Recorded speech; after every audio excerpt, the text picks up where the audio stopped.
Welcome back to Lucid Dreams, Threads of Eternity. What a battle! Will and Lira survived and are closer than ever. Today, we will hear the origin of Lira and her adversaries, the Voidkin. I hope you enjoy this story. Threads of Eternity, Episode 5. We left Decanter the morning after the second attack, the one that left hairline cracks in the house walls and a cold burn on my palms that lasted until sunrise. The Voidkin were learning our rhythms. I didn't wait for another test. I simply said, cabin, and Lira's eyes filled with quiet relief. We packed in silence, Scarlet into her travel crate, the decanter on its cord around my neck, a few clothes, Alana's letter, and the garden gloves. The drive north felt like crossing a threshold. My 27-year-old body handled the winding roads with ease, but my mind stayed fixed on the woman beside me and the fragile glass that held her every night. The old mountain cabin, which took me over a year to build, welcomed us like an old friend. Log walls, wide porch overlooking ridges of gold-turning hardwoods, wood stove, the kind of quiet that lets you hear pine needles fall. Scarlet claimed the warm corner by the stove once I opened her crate. She explored the floorboards in slow, deliberate loops, perfectly calm after her last feeding. Lira moved through the single room with gentle wonder, trailing her fingers over the quilt, the rough-hewn mantle, the window that framed the forest like a painting.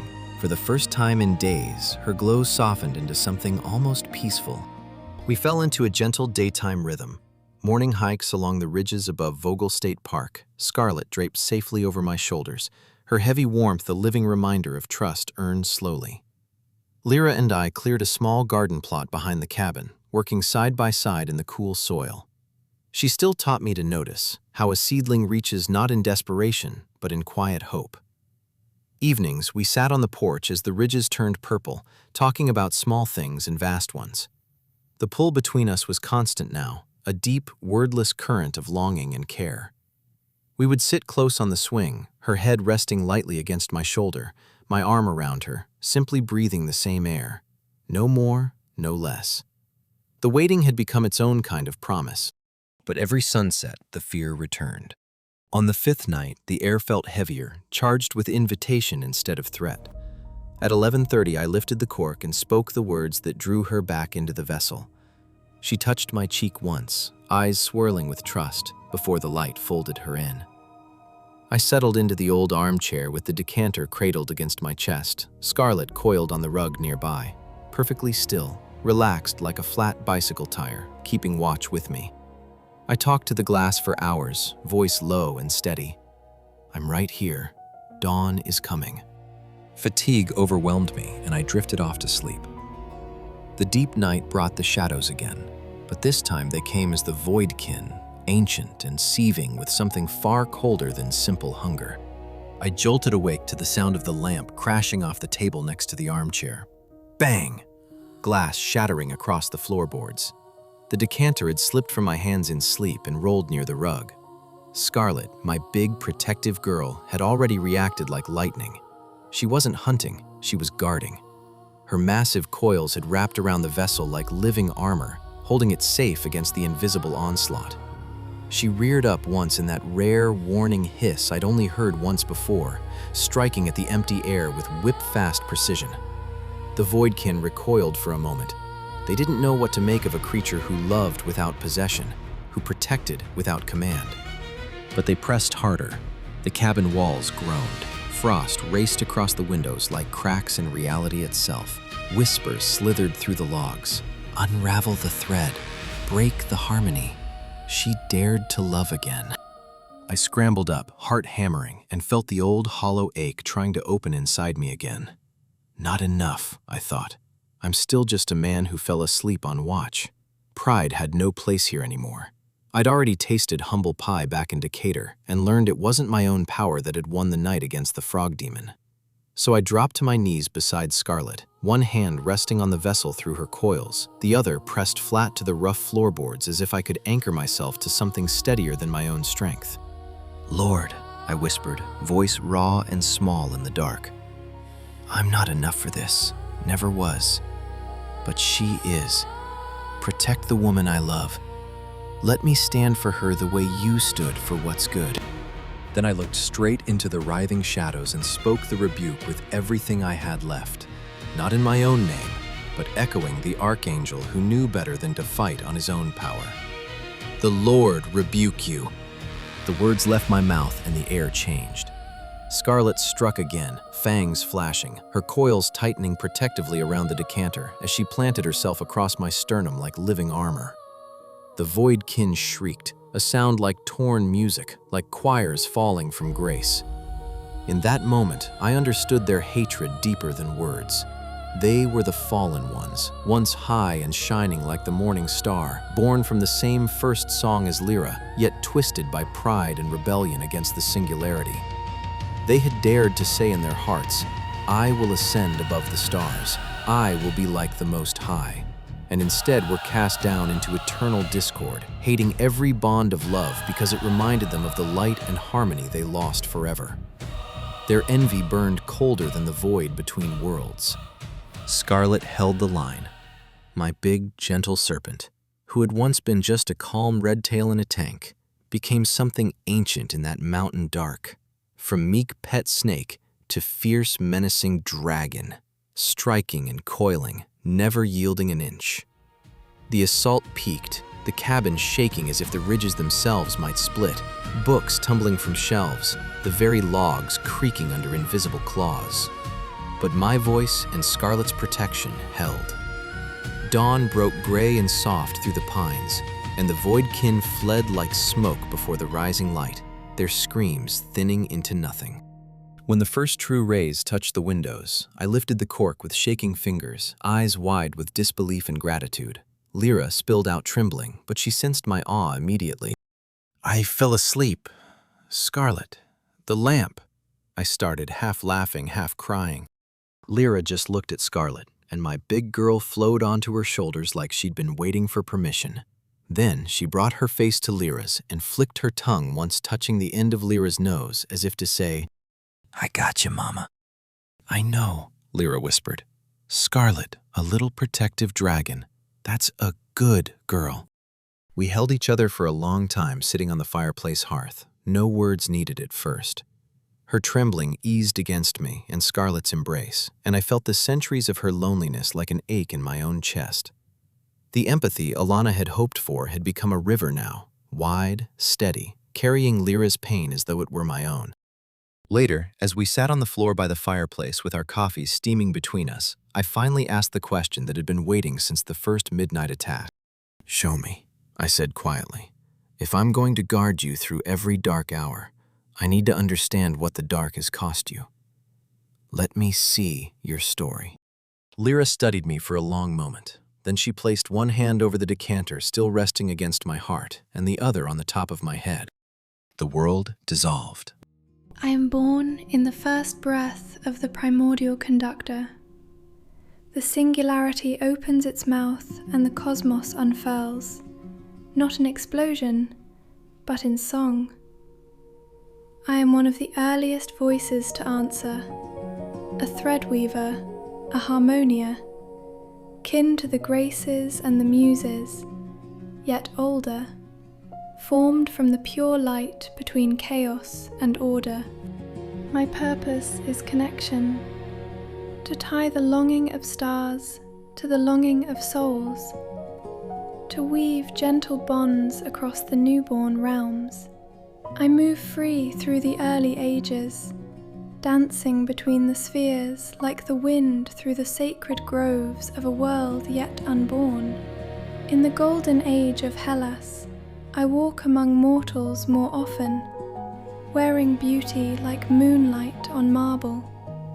Near the olive groves outside Athens, I meet Elias, a philosopher and seeker of the divine proportion, a student of the hidden harmonies that Plato would one day glimpse.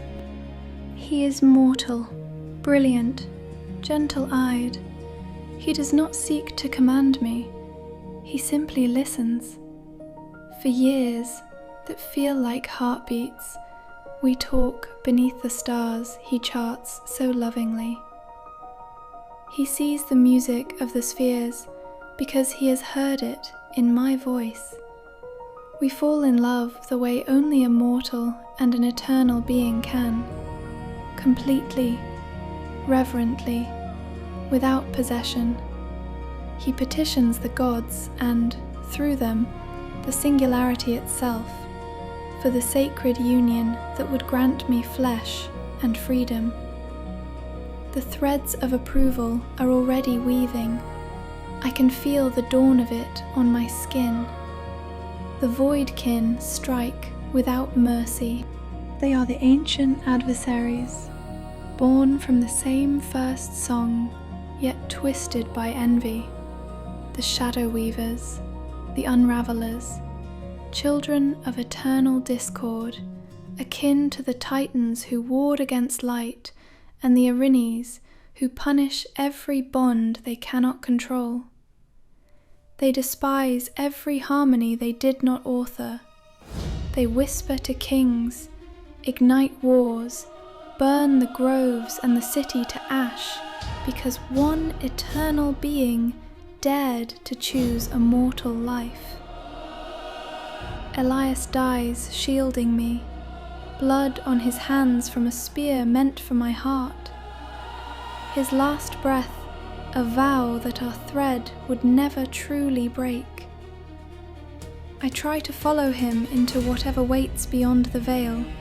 The voidkin laugh, and summon Hephaestus himself, in chains of shadow, to forge the decanter from the heart of a fallen star. The same star Elias once named for me. They seal me inside with words of binding older than Olympus. You wanted flesh, they hiss. Now you will serve it. Midnight will be your cage until the end of days. The singularity allows the binding as part of the great balance. Free will carries consequence. But imprisonment does not diminish me. It tempers me like bronze in the forge. Across 3,000 years, I passed through countless hands. Persian satraps, Roman generals, medieval alchemists, Renaissance artists, quiet scholars and cruel tyrants alike. Each master teaches me something new. I learn the hidden languages of the human heart, the fragile beauty of mortal longing, the way even the cruelest soul carries a buried melody. Every wish I grant, every bond I witness or mend, every night of solitude inside the crystal adds to me. Wisdom accrues like layers of nacre around a pearl. Power gathers in the quantum threads I once only wove. Now I can feel the shape of futures, the weight of choices, the resonance of true love across centuries. The cage they meant as punishment becomes my crucible. Even if the midnight never lifts, even if the fire of waiting never ends, even if rescue never comes the way my heart once begged, still my hope rests in the singer who first called me into being. I know you are able. I know you can. But even if you don't, my hope is in you alone. In the long dark, I've learned to sing this, my creed. The singing has made me stronger. Lira removed her hand from my head, and the vision released me gently. I was still sitting on the floor, gasping, tears on my face, the decanter warm and glowing against my heart. I had felt it all, her birth in pure song, the love that had almost freed her, the betrayal that still burned, and the quiet, magnificent strength she had found in faith during the long night of servitude. Lyra's other hand remained over the vessel near my heart. Her voice was soft when she spoke again. There is more. The Voidkin fear one thing above all. If I'm freed not by greed or command, but by a wish born of true, selfless love from a human heart, if that love and my freedom are joined as one, then the power released would be greater than anything they can face. They would have no recourse but to flee forever, banished from this thread of reality. That is why they hunt me so desperately now. They sense how close we are. I reached up and covered her hand with mine. Then I will be ready when the moment comes. Not for power, for you. We spent the rest of the day on the porch in quiet companionship, Scarlet exploring the grass nearby. Lira told me fragments more, how the wisdom she had gathered made her patient, how the power made her gentle, how my stubborn, ordinary love had rekindled the light she thought lost forever. That night, the shadows returned, stronger, testing the mountain itself. But I sat with the decanter against my chest and spoke to her through the glass with new depth, sharing my grief for Alana, my wonder at the woman who had waited millennia for someone to truly see her. The attack broke early. Dawn came easier. When Lira stepped out at first light, she looked at me with something fierce and tender and full of quiet hope. Hope of what I might do. Lira is imprisoned just for the fact that she fell in love with a human. In episode 6, Will has a dream on how to protect Lira, but it will take a wish. Will Lira be captured again? Let's see how it goes in the story The Second Wish. If you like the series so far, press the subscribe button as the real action is just around the corner. Also, ring that notify bell so that you don't miss a thing.